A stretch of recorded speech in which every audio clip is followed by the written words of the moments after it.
Divine female soul and healing zone में एक बार फिर से स्वागत है दोस्तों आप सबका। और आज की इस वीडियो में मैं कार्मिक स्टक सिचुएशन के बारे में बात कर रही हूँ। और स्टक सिचुएशन का यहाँ मतलब है कि कार्मिक तो आपकी लाइफ में बहुत तरह से होते हैं और रिलीज कर देने से हो भी जाते हैं, और बहुत तरह तरह के कार्मिक होते हैं जो बने भी रहते हैं। लेकिन मैं आज की इस वीडियो में स्टक कार्मिक के बारे में बताने वाली हूँ, जो कि आपकी लाइफ में बहुत लंबे समय तक बने रहते हैं और आपको बर्बाद करते हैं, दीमक की तरह से आपको खा जाते हैं, आपका समय बर्बाद करते हैं, आपकी एनर्जी लेते हैं, आपके पैसे लेते हैं और पूरी तरीके से आपको एक स्टक सिचुएशन में रखते हैं और आपको इसका पता भी नहीं चलता है, ठीक है। और इसमें आप कुछ कर भी नहीं पाते हो। तो कुछ सिचुएशन ऐसे हैं जो कि आपको यहाँ तक बर्बाद करते हैं कि आपको समझ ही ना आए कि वो कार्मिक ही थे, या आपको ये भी समझ ना आए कि कैसे इस सिचुएशन से निकला जाए। एक्चुअल में इस सिचुएशन से आप निकल नहीं पाते हो। यही होता है कार्मिक स्टक सिचुएशन, ठीक है। तो मैं यही बताने वाली हूँ कि कितने तरह से वो आपको बर्बाद करते हैं। पहला, कोई केस मुकदमा आप पर लाद देते हैं और आप केस में उलझे रहो, केस लड़ते रहो, और आपका सारा ध्यान जो है उस केस मुकदमे पर लगा रहे। अपने फ्यूचर के बारे में आप सोच ना सको या चैन से जी ना सको।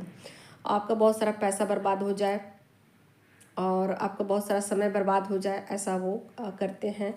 और इसके पीछे का एक ही मकसद है कि आपको बर्बाद करना, पैसे से, हेल्थ से, समय से, हर तरीके से आपको बर्बाद करना। दूसरा है तलाक नहीं देना। अगर कार्मिक के साथ आपकी मैरिज हो जाती है तो कुछ तो कार्मिक ऐसे हैं कि आपको रिलीज कर देते हैं और आपकी लाइफ से चले जाते हैं। आप भी अपने फ्यूचर के बारे में सोचो, वो भी सोचे। लेकिन स्टक सिचुएशन का यहाँ पर मतलब ये है कि वो आपको लंबे समय तक अटका के रखते हैं, आपको जाने नहीं देते हैं अपनी लाइफ से, और ना ही वो खुद आज़ाद होते हैं, ठीक है। तो यहाँ पर स्टक सिचुएशन में ऐसा होता है कि वो खुद भी बर्बाद होते हैं, आपको भी बर्बाद करते हैं।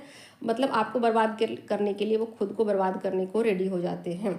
तो ऐसे में वो ना तो वो खुद शादी करते हैं, ना आपको करने देते हैं, ना खुद इस चीज़ से आज़ाद होते हैं, ना आपको आज़ाद करते हैं।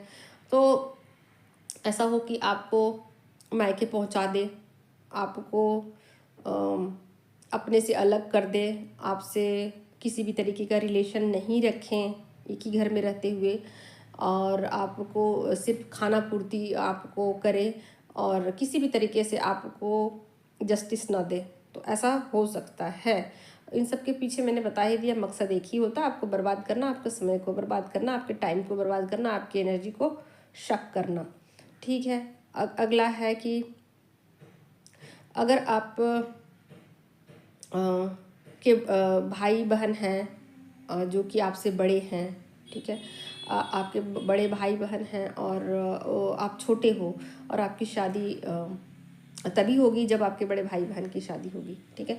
तो ऐसे सिचुएशन में ये यूनिवर्स के द्वारा, प्रकृति के द्वारा ऐसा कुछ होता है कि उनकी शादी जल्दी से नहीं हो पाती है, रिश्ता नहीं उनको मिल पाता है, और आप इस सिचुएशन में किसी को दोष भी नहीं दे पाते हो कि मैं किसको दोष दूँ, क्या कहूँ। जब तक बड़े भाई बहन का शादी नहीं होगा तो मैं अपनी शादी कैसे कर लूँ। तो ऐसे सिचुएशन में भी आपको यूनिवर्स लटका करके रख देते हैं।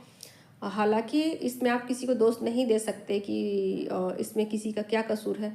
हालांकि स्टक सिचुएशन में ऐसा ही होता है कि आपको पता भी नहीं चलता है कि आपके साथ कुछ बुरा हो रहा है, या आपको कोई बताने वाला हो कि आपके साथ कुछ बुरा हो रहा है। एक्चुअल में कार्मिक स्टक सिचुएशन में इंसान को खुद भी पता नहीं चलता है कि वो बर्बाद हो रहा है।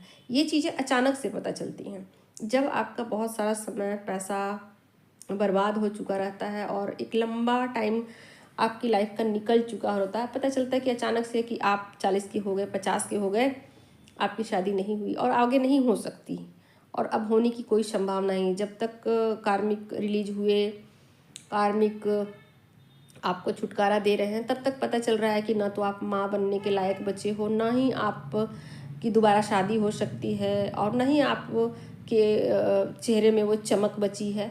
तो ऐसे में अब ना तो आपको कोई पार्टनर मिलने वाला है, कुछ भी आपके साथ कुछ और नहीं होने वाला है। तो ये एक स्टक सिचुएशन होता है जिसमें आप किसी को ब्लेम नहीं कर सकते, किसी को भी ब्लेम नहीं कर सकते कि उसने ऐसा किया। हालांकि आप करते हो जब उस सिचुएशन से आप बाहर निकल जाते हो, एक लंबा टाइम पीरियड आपका निकल जाता है, जब आप होश में आते हो तो आप करते हो ब्लेम कि मेरे भाई बहन की शादी की वजह से, उनकी शादी नहीं हो रही थी इसकी वजह से मेरी शादी नहीं हुई, या फिर उस केस मुकदमे की वजह से, या फिर उस इंसान ने आपको तलाक नहीं दिया, इस वजह से आप अपनी लाइफ में आगे नहीं बढ़ पाए। तो ये सब कुछ कारण होता है कि आपको एक स्टक सिचुएशन में डाल दिया जाता है और आप अपनी लाइफ में आगे नहीं बढ़ पाते हो। ठीक है, तो ये कार्मिक सिचुएशन आपके पास्ट लाइफ से आते हैं और ये बड़े ही अलग ढंग से आपसे बदला लेते हैं और इस सिचुएशन में आप फंस के रह जाते हो, उलझ के रह जाते हो और आप कुछ कर भी नहीं पाते हो। तो ये होता है कार्मिक स्टक सिचुएशन, जिसमें ना तो आप किसी को ब्लेम करते हो और ना ही इस सिचुएशन से आप निकल पाते हो।